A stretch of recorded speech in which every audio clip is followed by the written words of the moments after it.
గోదావరి కృష్ణా నదుల్ని కలిపే బనకచెర్లపై ఏపీ ప్రభుత్వం గంపెడాసులు పెట్టుకుంది.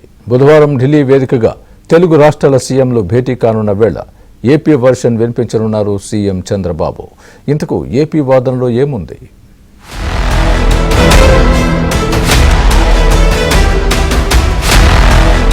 ఈసారైనా గోదావరి కృష్ణా జలాల లెక్కలు తేలేనా? పోలవరం బనకచెర్లపై ఏపీ పెట్టుకున్న ఆశలు తీరేనా? జల జగడానికి ఫుల్ స్టాప్ పెట్టబోతున్నారా? ఢిల్లీలో ఏపీ వాదన ఎలా ఉండబోతోంది? బనకచెర్ల ప్రాజెక్ట్ గేమ్ చేంజర్ గా పదే పదే చెబుతున్న చంద్రబాబు ఢిల్లీ పెద్దల సమక్షంలోనే వివాదానికి ఫుల్ స్టాప్ పెట్టడానికి ప్రయత్నిస్తున్నారు. బుధవారం కేంద్ర జలశక్తి ఆధ్వర్యంలో అమీతుమీ తేల్చుకోనున్నారు.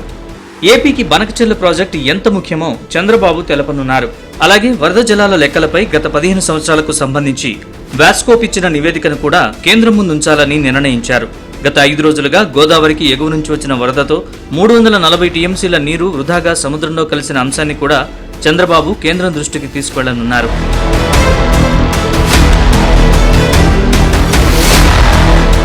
పోలవరం బనకచెర్ల ప్రాజెక్టులకు మొత్తం 81,000 కోట్ల రూపాయల నిధులు అవసరమవుతాయి.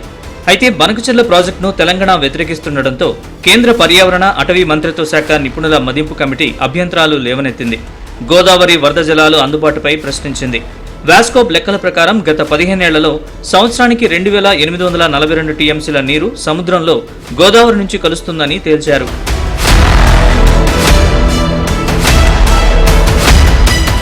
ఏపీ సీఎం చంద్రబాబుతో పాటు ఇతర ఉన్నతాధికారులు కేంద్ర జలశక్తి శాఖ మంత్రిని కలిసి పోలవరం బనకచెర్ల ప్రాజెక్టుపై ఏపీ ప్రభుత్వ వైఖరి చెప్పాలని నిర్ణయించారు.